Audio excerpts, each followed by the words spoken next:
Một công trình sàn phẳng ở Lạc Long Quân.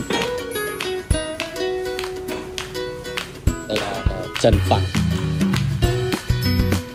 Phía bên dưới mà mình dùng cái phương án trần phẳng này là rất là phẳng, nhằm để ý ra cái đường điện đi vào dưới của sàn nó sẽ không nhận cái tầm rất là thoáng như mà rất là thoáng.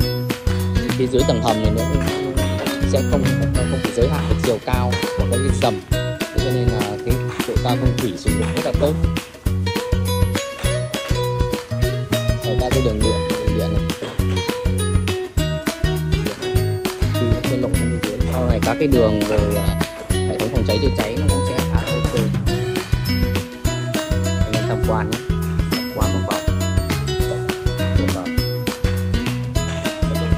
phía trên cho anh em.